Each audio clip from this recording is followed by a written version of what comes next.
That's how I understand Iqbal.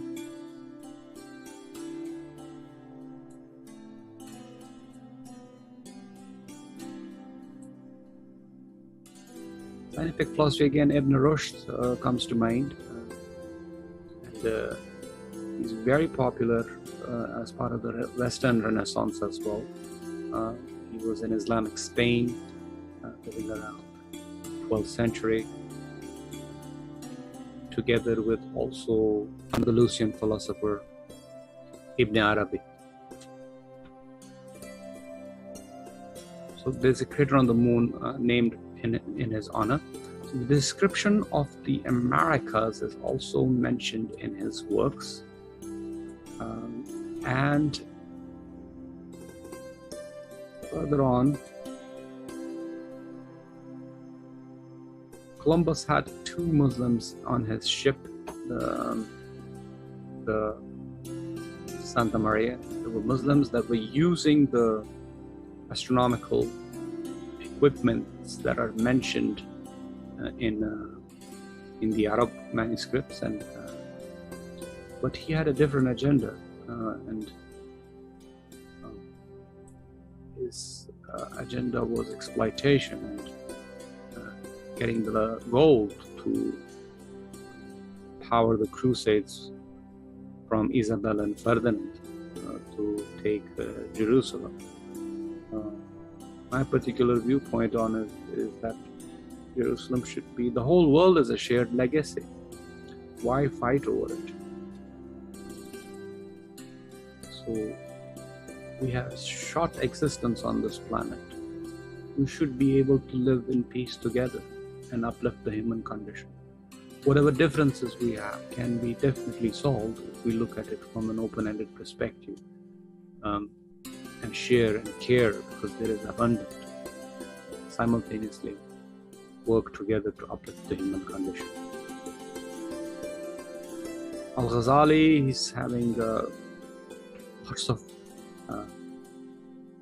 dialogue going between him and Ibn Rushd about the relevance of philosophy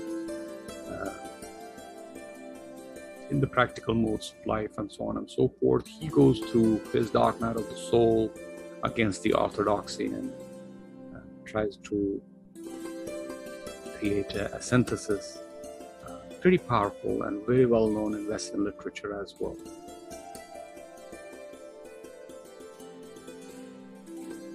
Al-Farabi, looking at around 10th century, one of the encyclopedic scientists, wrote a lot in education curriculum, devised musical instruments, wrote about music quite a bit, but his main work is as an educationist, Al-Farabi, and he established curriculums and wrote encyclopedias and various scientific texts, and including humanities. But not only was he known as an educationist, but also as a philosopher and as a musician simultaneously.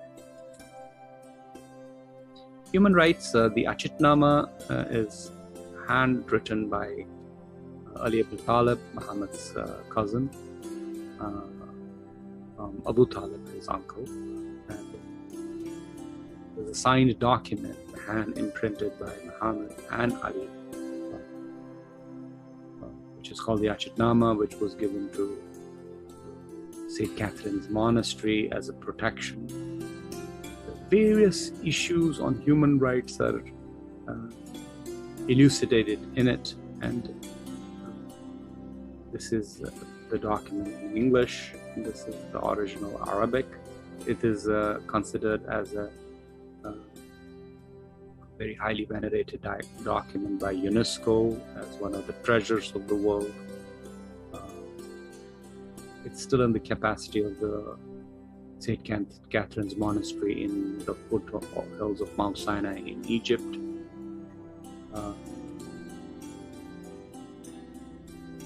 Equal justice under law.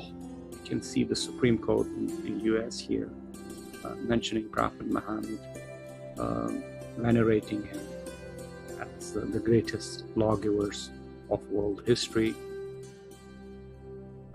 This was actually initiated in 1983 by the United Nations Congress and United Nations Senate, and eventually also taught at various universities.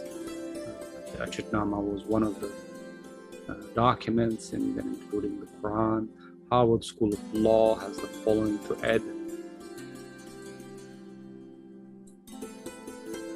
So that's Supreme Court of US designating Muhammad as the greatest lawgivers in the world.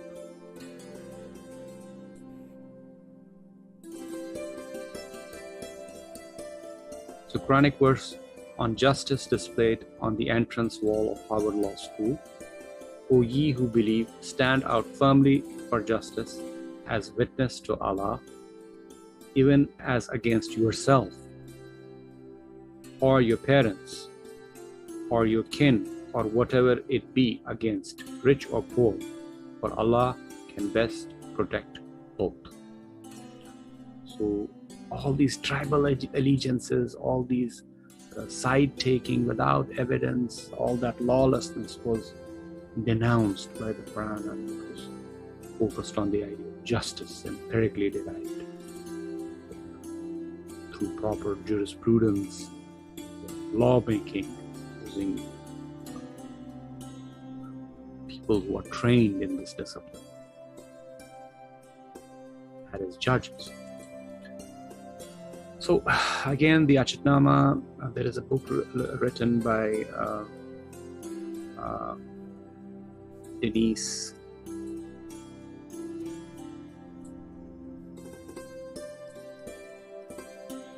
A. Spielberg.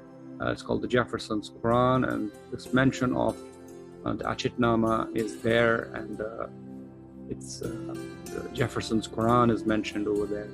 He had a personal copy of the Quran that he had put in the jurisprudence section, not the theology section, because he considered the Quran a book of law and ethics and moral codes for the upliftment of the human condition. So there's the Achitnama, and you can see correlations between the Achitnama and the Declaration of Independence by Thomas Jefferson and Benjamin Franklin, the forefathers of modern America. But things didn't go well for America later, and especially since, as Chomsky mentions it, since Nixon, America is no more a country, it's become a corporation. So I will not dwell into politics too much, because I have got better concerns to focus on. Let's come to common terms and understand the world as a single place without discord, and try to create common denominators and focus of how we can uplift the human condition. So Library of Congress I'm a member of, and I have delivered various lectures and gone there to do some research in Washington, and they have actually kept Jefferson's Quran all online now with his hand signature on the Quran itself. Here is the Jefferson's Quran. It's an earlier translation of the Quran. Here it is. George Sale is the translator, and Jefferson's signature on the Quran is here, Thomas Jefferson. This was his personal copy, 2 volumes, and it's still in the capacity of the Jefferson Library in Library of Congress in Washington. So any ceremony and oath taken still in the Congress is taken on Jefferson's Quran, because it's a book of law. There was a BBC documentary done on this issue as well.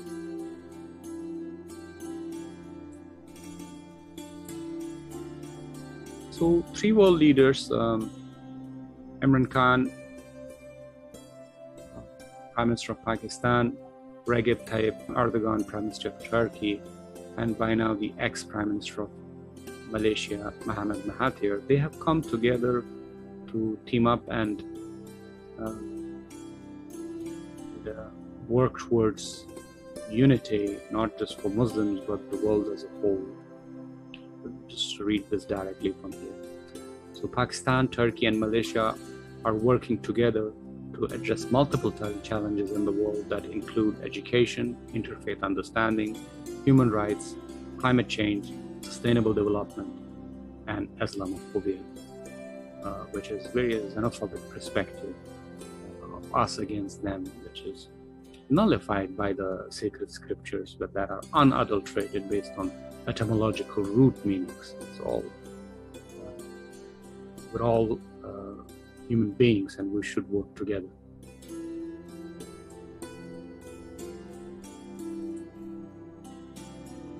So in the Library of Congress, the Central Dome, this is one of the pictures that I took over there.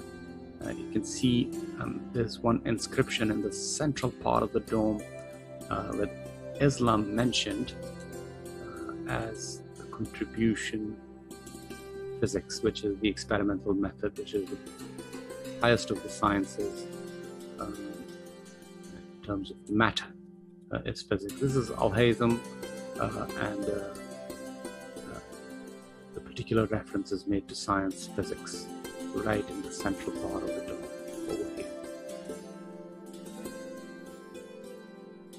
Fine arts, you can see music, you name it, calligraphy, one of the most beautiful voices in music is international voice of peace, Maestro Nusrat Fateh Ali Khan. He has passed by now, and his memory still persists in terms of one of the peacekeepers of the world. He traveled the world singing these beautiful Sufi poems and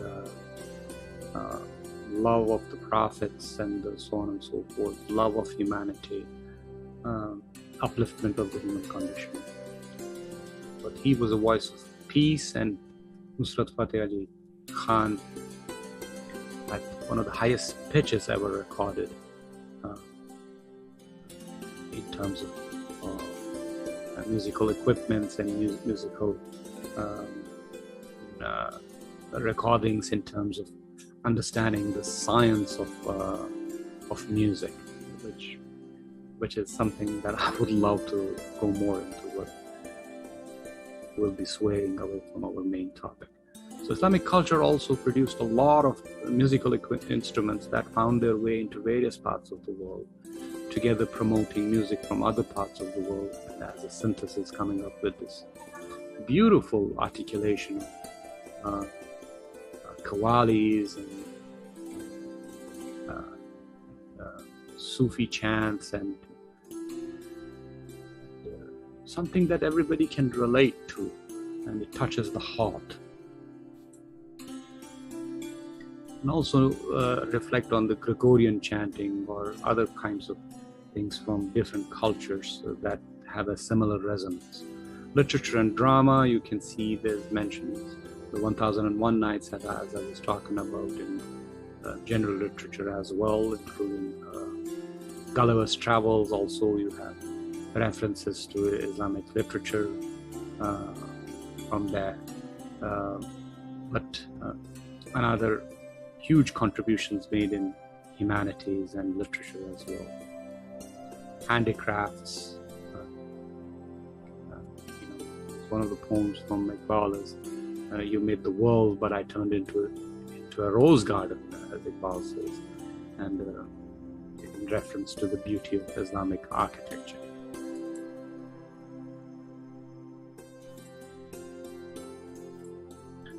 So the description of the first fountain pen, again, an invention made in 973 by Muslims. Let's have a quick read of this, because there's a mention of the pen in the Quran clearly. Let's have a read of this. The emphasis laid by the Quran on the usage of learning by reading and writing are clear from the first 5 verses first 5 revealed verses of the Quran.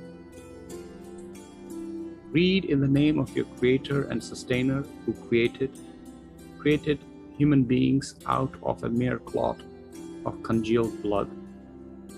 Read, and God is most bountiful, who taught the use of the pen, taught human beings that which they know not.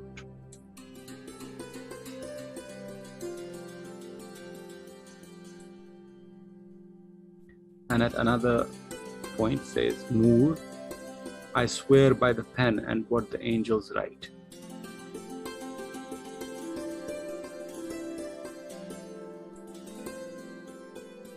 So the earliest record of a reservoir or fountain pen dates back to 973, when Ma'ad al-Muzi, the Caliph of the Maghreb, desired a pen that would not stain, and was provided with a pen that held ink in a reservoir and projected it to the nib, as recorded in Kitab al-Majalis wa a Musa Ayat by Qadi al-Numan al-Tamimi. So Qadi is a jurist basically, and there's another mention over here in Encyclopedia Britannica. Kalam, ancient reed pen, still used in Arabic calligraphy and formerly used for all writing.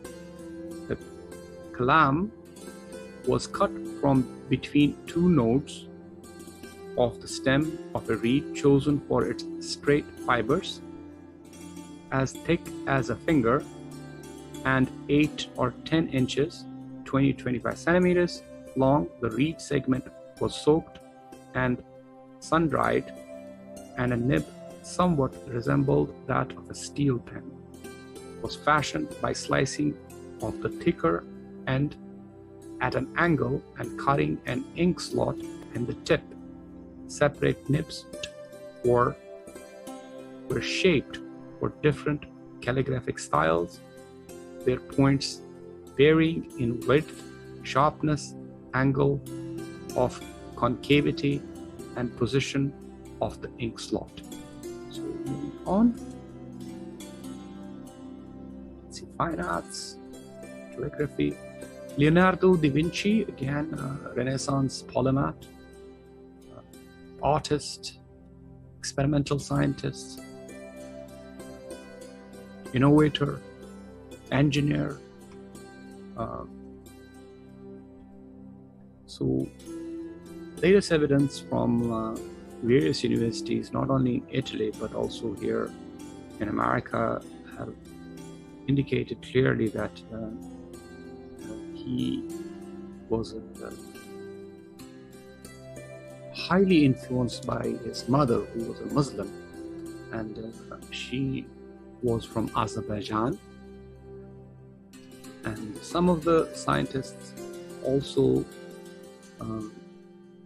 have mentioned that Mona Lisa actually is Azira, his mother, who was a Muslim from Azerbaijan.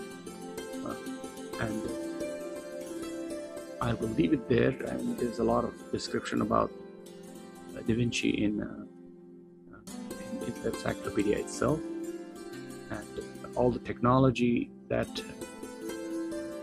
eventually led to the Renaissance and the modern age is kind of mentioned in his works.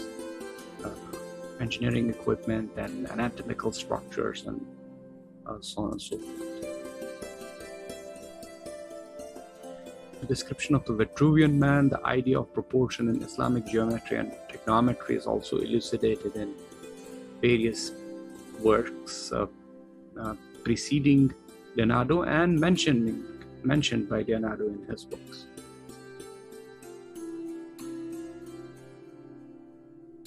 So another spectroscopy or spectrometry analysis of fingerprint indicates Middle Eastern origin of Da Vinci. This is the spectroscopy analysis of his fingerprint. there is a time period in his life where he goes missing from records, and during those times he is known to have studied in Egypt, and he was multilingual and ambidextrous, could write with both hands and in coded form as well. Pretty ingenious and unique for any human being. And according to some of my readings, he was also some kind of a double agent, because everybody was kind of after him. So he worked kind of incognito. Ottoman civilization in particular did a lot of upliftment of the human condition in terms of bringing all this Islamic science and technology as best as possible and making it available. Already talked a lot about that, but the first major move by the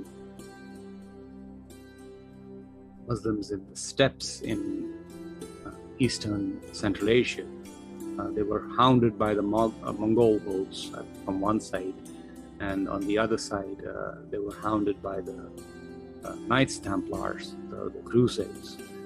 So they were in a kind of meat grinder situation, but arose among them Alp Arslan, a very gallant leader, established the first province within Anatolia for the Muslims, and stood up against both the Mongols and the Crusades. Further on from him, you have Ertugrul, which is very much popularized by the Dirilish Ertugrul, the drama series that is very popular worldwide. But the historical fact is that he established some of the big cities and took over some townships against injustices that were propagated by the Knights Templars and the Crusades and some various offshoot cults from mainstream Christianity. And even Christians themselves were troubled by these cult warriors, and they were almost looting the masses, and there was a lot of injustice. So Ertugrul stood against them. We have Osman and his son, who established the Osman dynasty, is named after him. And later on, descending from Osman, is Mehmed Fateh. And Mehmed Fateh basically takes over Constantinople. That was one of the major turns in history in 1453. And for nearly 2 millennia, nobody was able to take Byzantium, which is Eastern Roman Empire, actually, also, as it's mentioned. So Constantine was the main leader, and he eventually was taken over by Sultan Mehmed, and establishing a major victory for justice in that part of the world. And then eventually, all the way until 1923, the Ottoman Empire was kind of dissolved. Mustafa Kemal Ataturk established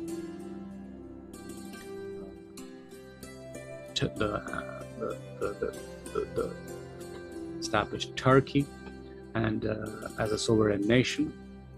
And this is one of the pictures over here whereby he is moving close to 70 or 80 odd ships over the Mount of Galata, and puts it into the Bosphorus, the Golden Horn.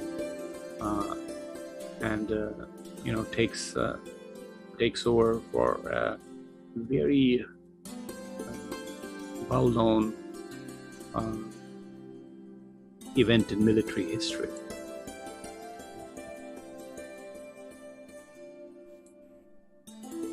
Going on from here, and you can see lush gardens and beautiful architecture in the Muslim world, and wellness in terms of hammams and rejuvenation places for humanity to get some relief from daily life.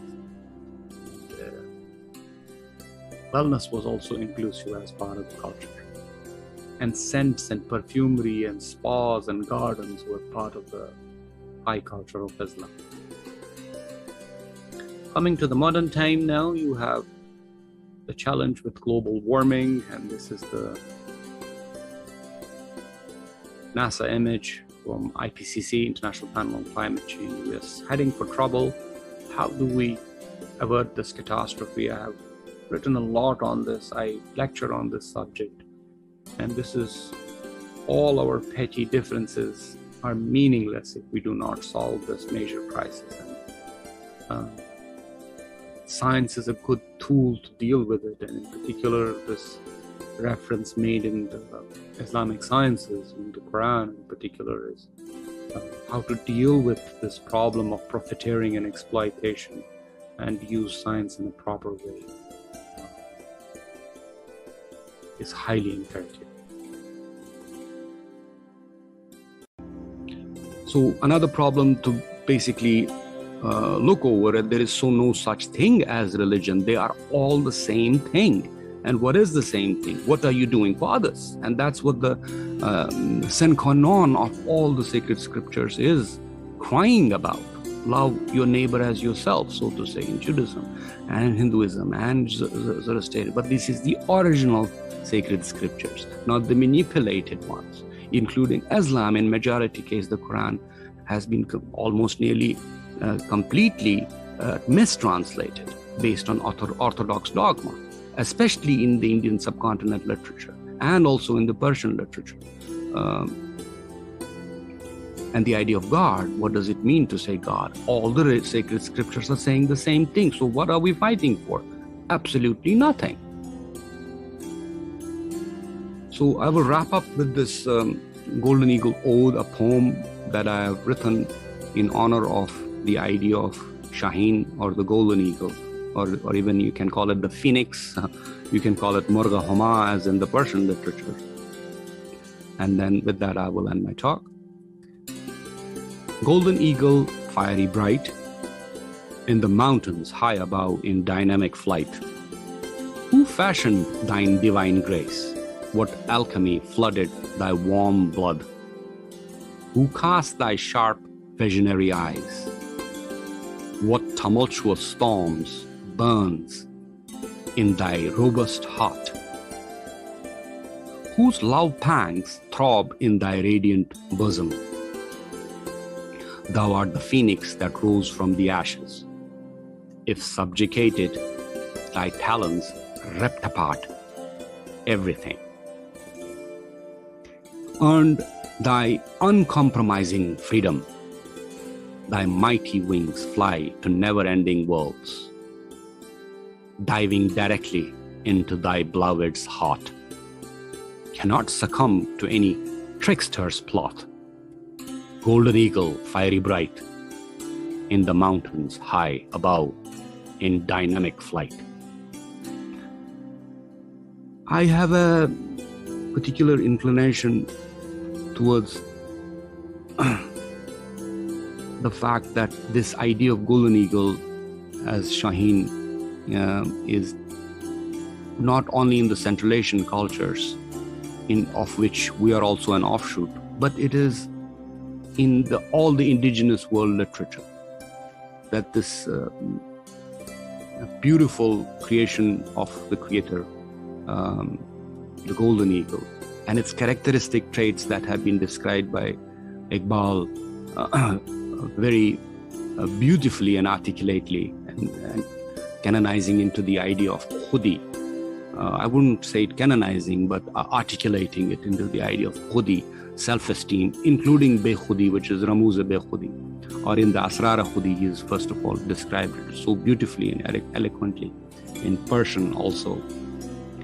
But the literature that eventually comes from Jawadnama, which he got inspiration in Lolab Valley, and those dialogues that he has with various sages of various faiths, not only Islamic, in the Jawadnama, including eventually Asrar Khudi, which was his last work in terms of poetry.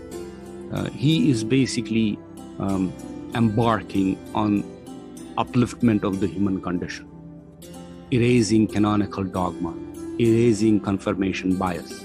And basically this is the third stage of Iqbal, because he has three stages: orthodox, nationalist, orthodox partly, and the third stage is metaphysics, which is one of the most, you can see him in three different lights there, and the last stage in metaphysics especially, whereby he synthesizes using transdisciplinary understanding various worldviews.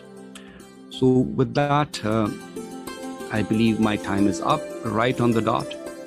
And this is the link to my encyclopedia. I'm going to share this link, including the presentation. And there is a running exhibition from the encyclopedia itself over there. I'm sure you can use it within your curriculum as much as possible, and even have insights from students and experts in this field, not just scientists, but transdisciplinary understanding used from humanities as well. This is one of the books that I'm still working on, and a film. I have reached the offices of Imran Khan and Namal University, including Ankara University and Istanbul University and Taqden and Mehmet Bazdak, including Erdogan's office, to initiate this at a mainstream forum to create a film representation, because people don't really read books much. They just want to sit and watch TV. And so this might be a good idea, basically, to get this idea in a film process. So Jeremiah Hammerlin is one of my friends here in Chicago. He's done a wonderful documentary on Sir Muhammad Iqbal.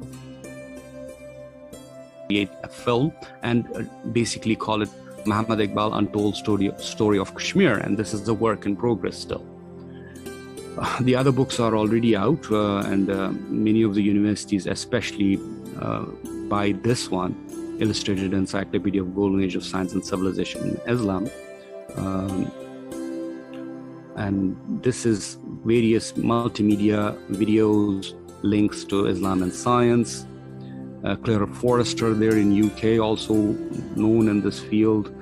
Jim Khalili, professor of physics at quantum physics at Surrey University, has also done various documentaries on it. This is the documentary by Message from the East by Jeremiah Hammerlin in this field. Denise Spielberg also done a lot of work in Thomas Jefferson's Quran, especially. I was a member at Jefferson Library in Library of Congress, and I visited there and did some lectures and research at LOC, which is the biggest library in the world in Washington. So everything is here, and there is an online exhibition ongoing. It's a virtual exhibition where there's about around 8 different screens, and some of them are narrated. You can watch this over here. It is an online exhibition forum. And also my cousin brother, Abrar Bashir, is here, and he is there from Leeds, UK. He has joined us, and he's been a big inspiration and help for me for this enterprise. We constantly debate, constantly argue. We pull each other's hearts out literally to object and debate, but the main drive is always, how can we improve the human condition? How can we get rid of orthodoxy, both in religiosity and in scientism? How can we open our hearts and become true human beings as we are supposed to be, and not ridicule each other based on cult religiosity, and orthodoxy even in scientism? How can we create a fresh worldview whereby we can join and open our hearts as human beings? So Abrar is there,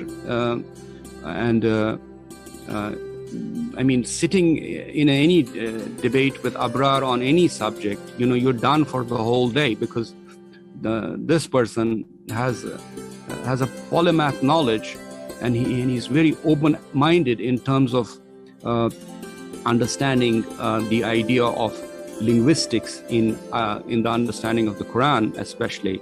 So he is working very hard over there, trying to get the actual connotative, contextual Arabic grammar meaning from Quranic Arabic based on root meaning, not orthodoxy, which has plagued us in the Muslim world as a whole in particular. So you can always reach out to Abrar also, and along with many of you, so we can have a collective medium, because I kind of could not penetrate the dogma as much as I tried at Kashmir University, and pardon me if I say this, I found they don't even wage the right question. So in science, we say in particular, asking the right question is half the answer. So, but if we have confirmation bias, we are asking the questions that are already implicit within it, that it is confirmation bias is within the question itself, So that's the trouble. I just wanted to peg that over there, confirmation bias and the reductionist attitude that we have. So if we ask the big open-ended questions, like reconstruction definitely does, development of metaphysics in Persia does, Iqbal's thesis. But it is not for the light-hearted, though. You need the kind of the heart like a Shaheen to even fathom those kind of questions. Thank you so much for the elaboration. This question has been vagued multiple times in different contexts. And if you read the reconstruction, this is a vaguing question in reconstruction itself. If you read development of metaphysics in Persia, it's a vaguing question there also. How do we interpret sacred text? I have a very simple answer for you. Very pragmatic, simple, and also experiential. All religious texts, are anti-religion. They are the idea in the Quran as in deen, not madhab. Madhab is religion. Deen is a way of life that is for all of humanity. Rabbul Mashriqin and Rabbul Maghribin is not an entity to be canonized, especially by priest and cult literature, who we call authorities. I'm sorry to use the word with a slur, because there is no such thing as authority. It's constantly dynamic. Authority only is the sacred scripture itself, and all of them are saying the same things. Quran is only a compilation eventually, and the final kind of modus operandi of how to live simply. And it is open-ended as well as particular. There are two aspects to it. The particular aspect, number one, is the idea of justice, which is the word salah, the God's universal law of balance, of equanimity, of compassion, of empathy, of rights of the individual. You cannot compromise that. That is not subject to interpretation. Right from the first human being until now, it is not subject to, it is a universal law.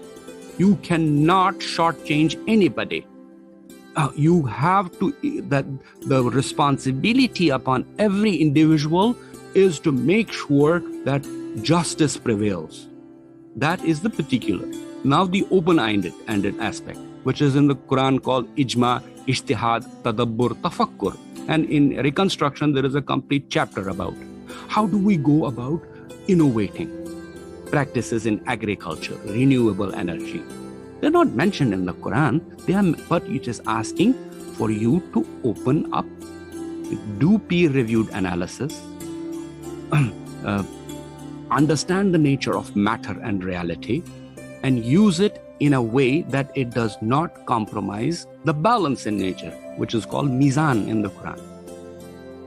This question is a lifelong journey, what you just mentioned. So thank you for putting it up. But what we have done to it, we have reduced it to interpretations from schools of thought. In the Sunnis, there are 4. Then you have the Shias, you have Jafri, and so on and so forth. Now we have 94 sects. Each one is on others' head, kicking each other's teeth in over orthodox interpretations by men. The Quran, unfortunately, was eventually maligned because of that kind of an literalism. It has a connotative aspect, which is open-ended, which Iqbal explains as ijtihad in particular, and he was given multiple fatwas for that. He did not bother with those fatwas at all. They go in hundreds, but reconstruction alone has 82 fatwas. It is banned in Saudi. Why? Why is it such a very powerful book? I'm not saying it has the last word. There are lots of holes in that book itself. You know, Iqbal says, fitna kusha, fitna zaya in Farsi, which is basically he's creating problems and he's solving problems. He is not having the last word. So this is the spirit of dynamism with the Quran. And but the idea of justice is the sine qua non. You cannot compromise the idea of justice. The adl, insaf. That if we can hold on to that, we definitely can create a better earth. Doesn't it make sense? You tell me what is your heart thinking? Forget your brain. The brain can delude you. Be honest with yourself. Leave all pragmatism aside. What is your consciousness right now saying to you? What are you feeling as a human being? Isn't it true that the idea of compassion is the most equanimity? Justice isn't it that the real idea of these what we call sacred scriptures? Quran most definitely. Isn't it in every other sacred scripture? Doesn't the Quran say that it is in every sacred scripture, but we have repeatedly abolished it because of cult religiosity? Doesn't it say that? Why do you follow your ancestors?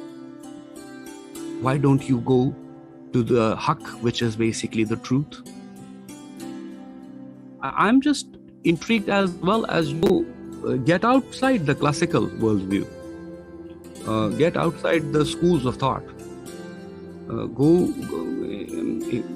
Iqbal basically says, Dastahar na'ahal bimarat kunad biya abasuya maudar timarat kunad. Na'ahal is basically all the wayfarers. They will make you sick. The philosophy will make you sick. The reductionism in science will make you sick. Orthodoxy in religion will make you sick.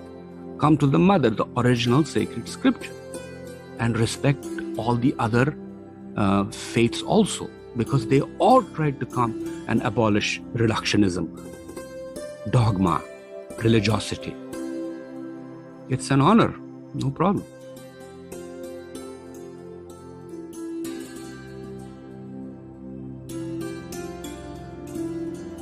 That is a comprehensive question. Justice. That's it. My answer is there. It's from the Quran itself. Idea of justice. That's the part you need to focus on. And Reconstruction talks about it. Because Iqbal was himself a jurist, and he was constantly worried about the idea of justice. So where is the idea of justice being manipulated? Economic systems in the world. They are not just. The personal and the societal and the global is all connected. If you can do your bit and not worry about others not doing their bit, you do your bit, and then eventually the world will be a better place. You know, every human being is the sum of all the human beings put together, as Socrates has mentioned very nicely. He was put to death for these kind of ideas. You know, he had to drink the hemlock. He was against democracy, a mob mentality based democracy, which we currently have. Look at the world leaders. I hope I have answered your question. It's justice. It's again and again. It's justice. It is insaf. It is adl. That you're talking about institution. You're talking about body. The thing is, the human civilization has evolved in a very dynamic way, both for the worst and for the what we basically call the yin yang. You can call it darkness and light, or whatever we call it, haq and batin. This is also in the literature, animus anima in Latin, in Western literature they call it. So the idea of who is the central authority, only true north, God, who does not belong to any religion. God is an entity outside of religion and orthodoxy.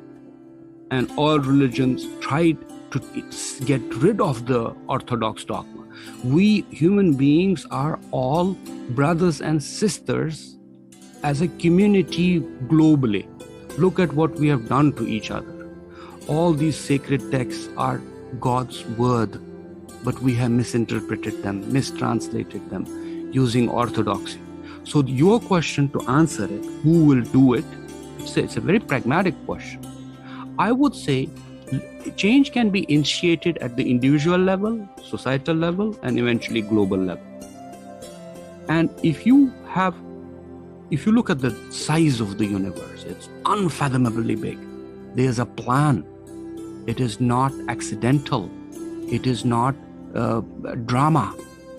There is a beautiful, particular, inspirational vibe in the human spirit that becomes the judge.